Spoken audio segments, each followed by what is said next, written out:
Assalamualaikum warahmatullahi wabarakatuh. Nama saya Anissa Nurrohmah dari Prodi Ekonomi Syariah.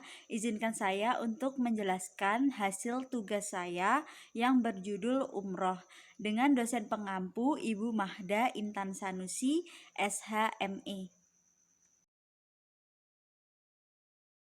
Teman-teman di sini udah ada yang tahu belum arti dari umroh? Jadi umroh dalam bahasa Arab berarti ziarah atau berkunjung. Bisa dikatakan juga bahwa umroh adalah menyengaja atau meramaikan. Sedangkan secara terminologi dan secara syar'i, umroh adalah datang ke Mekah untuk melaksanakan ibadah seperti tawaf dan sa'i dengan aturan atau ketentuan tertentu. Nah, teman-teman, kira-kira apa saja ya persiapan yang dapat kita lakukan untuk berangkat umroh? Tentunya yang pertama adalah persiapan di tanah air dengan cara bertobat dari segala dosa dan maksiat, baik dosa kepada Allah, yaitu pelanggaran dari segala larangannya dan keengganan melaksanakan perintahnya, maupun dosa kepada sesama manusia. Yang kedua adalah meminta izin orang tua atau yang dituakan. Yang ketiga, membayar segala utang, mengembalikan harta yang diperoleh dengan cara zolim atau korupsi, dan aniaya, atau merampas hak orang lain. Lalu selanjutnya adalah dana yang digunakan benar-benar halal dan bersih, lalu menyiapkan nafkah yang cukup bagi keluarga yang ditinggalkan, banyak bersedekah kepada duafa, fakir dan miskin, dan carilah kawan seperjalanan yang soleh, yang baik, senang menolong, sering mengingatkan jika lupa, suka menegur jika ada kesalahan, memotivasi kepada keteguhan dan kesabaran. Dan yang pasti sebelum berangkat berpamitan dengan teman, tetangga, saudara yang berdekatan, meminta restu mereka dan mendoakan untuk mereka. Pastinya kita juga perlu mempersiapkan persiapan batin, yaitu berupa niat dan tujuan semata-mata karena Allah dan bukan untuk mencari kemasyhuran dan gelar, memperbanyak sedekah, meninggalkan rafats atau ucapan kotor tidak berguna, fusuk atau maksiat, keluar dari ketaatan kepada Allah, dan jidal atau bisa dikatakan berbantahan, bertengkaran, dan lain-lain. Lalu kita juga harus rendah hati, lemah lembut, mengutamakan kebaikan, budi pekerti yang baik, tidak menyakiti orang lain, husnuzon atau berbaik sangka, sabar, tabah dalam menghadapi perbuatan yang tidak menyenangkan dan menyakitkan. Lalu kita juga harus ikhlas dalam segala ucapan dan perbuatan, tidak memperhitungkan segala apa yang telah dikeluarkan untuk menyempurnakan ibadah haji maupun umroh, ikhlas dan sabar dalam menghadapi musibah atau kerugian yang menimpa fisik dan harta, sebab musibah dan kerugian yang diterima secara ikhlas termasuk kebaikan berpahala di sisi Allah. Lalu selanjutnya ada persiapan menjelang berangkat, yaitu dengan cara sholat sunnah shofar atau bepergian 2 rakaat dengan membaca Al-Fatihah dan Al-Kafirun di rakaat pertama, Al-Fatihah dan Al-Ikhlas di rakaat kedua. Boleh membaca ayat kursi 1 dan surat Al-Hurois dan 1 kali sebelum keluar rumah atau doa lainnya yang dihafal dan disukai. Kemudian berdoa bagi keluarga maupun teman yang ditinggalkan. Ketika naik kendaraan atau pesawat terbang, hendaknya membaca doa seperti yang di bawah ini. Lalu selanjutnya, selalu dalam keadaan berwudu dan sholat berjamaah. Banyaklah berbuat kebaikan dalam perjalanan, selain sabar dan tawakal. Lalu berdoalah di setiap kesempatan dalam perjalanan, karena doa yang sedang bepergian mustajab, sebagaimana disebutkan dalam hadis. 3 doa yang mustajab dan tidak diragukan. 2 orang yang dizolimi, 2 orang yang sedang bepergian, dan doa orang tua kepada anaknya. Hadis riwayat Tirmizi. Lalu ada juga tata pelaksanaan umroh, yaitu dengan cara melaksanakan sunnah-sunnah ihram. Sebelum ihram, rapikan kuku, rambut, jenggot, dan lain-lain. Kemudian mandi, menyela-nyela jari tangan dan kaki, kemudian berwudu. Selanjutnya, mengenakan pakaian ihram. Bagi pria, yang satu disebut rida atau kain bagian atas dan izar kain bagian bawah.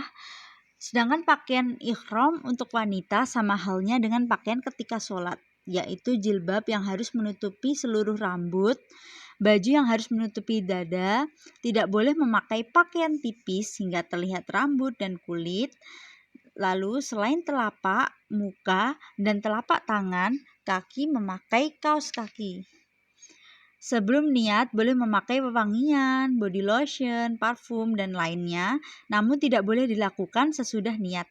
Bila sholat wajib didirikan, kerjakan sholat sunnah ihram setelahnya, atau boleh menjadikan sholat wajib itu sebagai pengganti sholat sunnah ihram. Yang dapat menjadi perhatian di sini adalah sholat sunnah ini tidak diniatkan untuk ihram, tapi berniat mengerjakan sholat sunnah yang disebabkan oleh satu sebab. Misalnya, sholat duha, sholat hajat, tahiyatul masjid, dan lain-lain. Lalu yang bermikot di Madinah sebaiknya mengerjakan semua sunnah ihram di hotel. Setelah berpakaian ihram, sholat sunnah dan niat dilakukan di Bir Ali. Selanjutnya adalah ihram umroh. Ihram umroh adalah niat untuk melaksanakan umroh, kemudian diikuti dengan talbiyah. Ihram umroh ini merupakan tanda telah masuknya rangkaian ibadah umroh dengan diharamkannya melakukan segala sesuatu selama melaksanakan umroh sebagaimana takbiratul ihram dalam sholat. Jadi niat untuk umroh bisa dibaca di sini yang artinya aku taati panggilanmu untuk melakukan umroh. Setelah niat tidak boleh melanggar larangan ihram, tidak boleh berkata buruk, mengunjing, bertengkar, berdebat yang tidak bermanfaat dan larangan lainnya untuk menjaga kesempurnaan umroh. Banyaklah membaca talbiyah. Selanjutnya adalah masuk ke Masjidil Haram. Ketika masuk ke masjid, dahulukan kaki kanan dengan membaca Allahumma ftahli abwaba rahmatika. Ya Allah, bukakan bagiku semua pintu rahmatmu. Kemudian berjalan dengan tenang dan khusyuk sambil membaca talbiyah. Ketika melihat Ka'bah, berdoa sambil mengangkat kedua tangan. Selanjutnya adalah memulai tawaf. Ketika hendak tawaf, benarkan letak baju ihram menjadi iqtiba, yaitu ujung baju ihram bagian kanan disimpan di pundak sebelah kiri. Mulailah tawaf dengan berjalan cepat di 3 putaran pertama sambil iqtiba di seluruh putaran.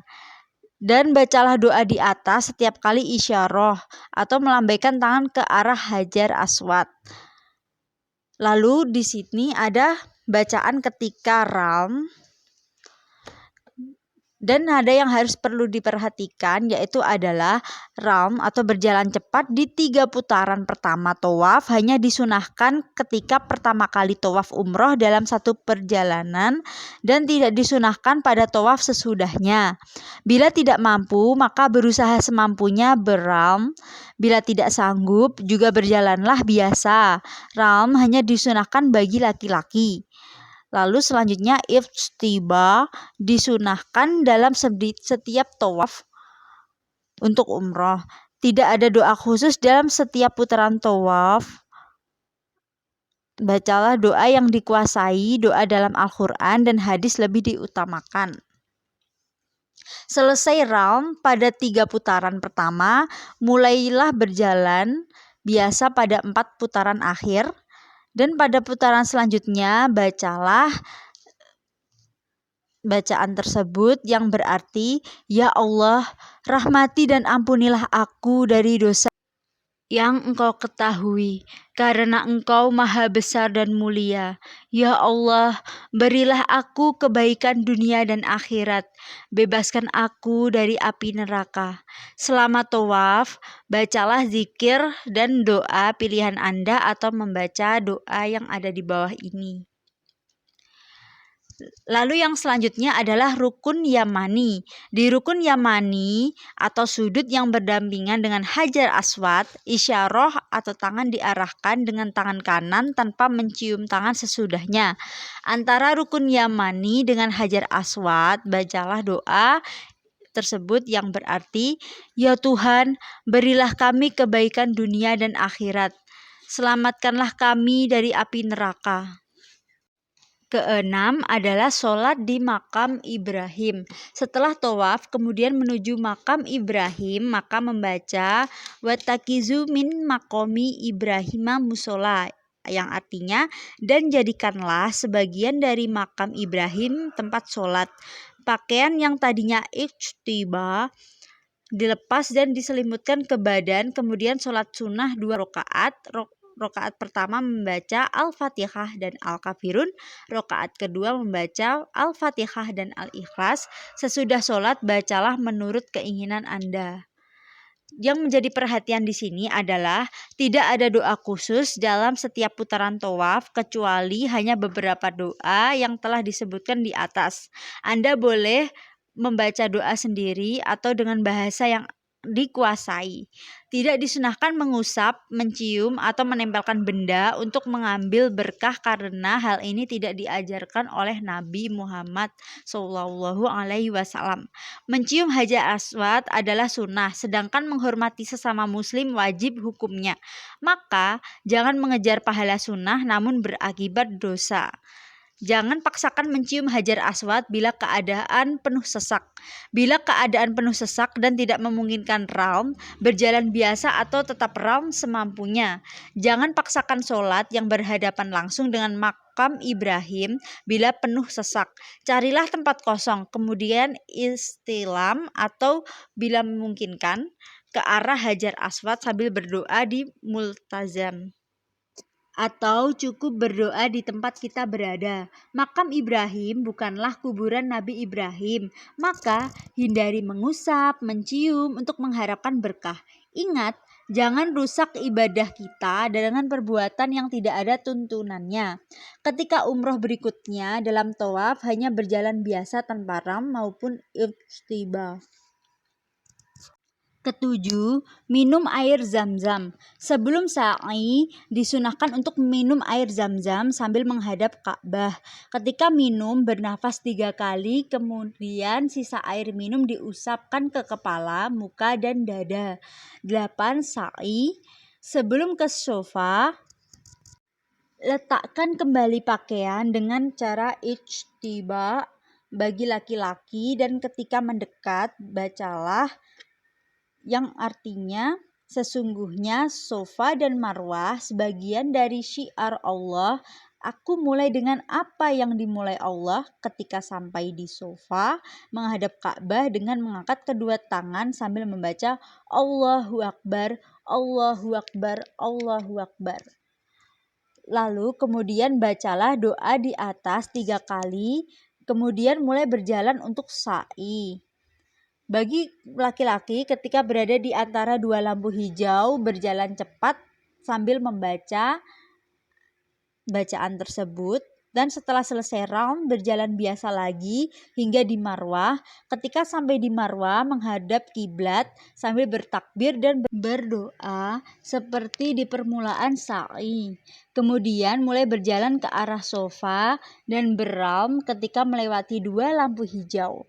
Sa'i dilakukan 7 putaran antara sofa dan Marwah, dihitung 1 putaran, dan begitu juga sebaliknya, dan sa'i akan berakhir di Marwah.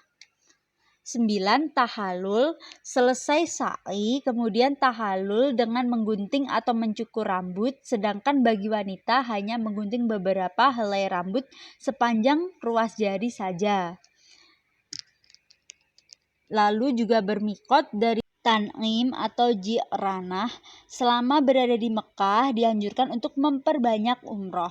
Sebaiknya semua kesunahan ihram dilakukan di hotel termasuk mandi dan berpakaian ihram. Sampai mikot hanya sholat sunnah ihram dan berniat, kemudian kembali lagi ke Masjidil Haram untuk tawaf, sa'i, dan tahallul. Umroh ini tidak disunahkan ram ketika tawaf wada bagi yang berumroh. Bagi yang berumroh selain di bulan haji, ketika akan meninggalkan kota Mekah disunahkan melakukan tawaf wada. Caranya seperti melakukan tawaf sunnah. Sunnahnya diakhiri dengan sholat sunnah tawaf sebanyak 7 kali tawaf. Bagi wanita yang berhalangan, tidak disarankan tawaf wada dan cukup berdoa di pintu. Selanjutnya kita akan membahas tentang macam-macam umroh. Macam-macam umroh ada dua, yaitu umroh mufrodah dan umroh tamatu. Umroh mufrodah adalah umroh yang dikerjakan secara terpisah dan tidak ada kaitannya dengan ibadah haji. Waktu pelaksanaannya tidak dibatasi, dapat dikerjakan kapan saja sepanjang tahun, bisa juga dikerjakan pada bulan haji, tapi tidak dihubungkan dengan haji tamatu. Lalu yang kedua adalah umroh tamatu. Pengertian umroh tamatu adalah umroh yang dapat dikerjakan seseorang yang melaksanakan haji tamatu. Waktu pelaksanaannya pada bulan-bulan haji yaitu Syawal, Zulqa'dah, dan 10 hari pertama bulan Zulhijjah.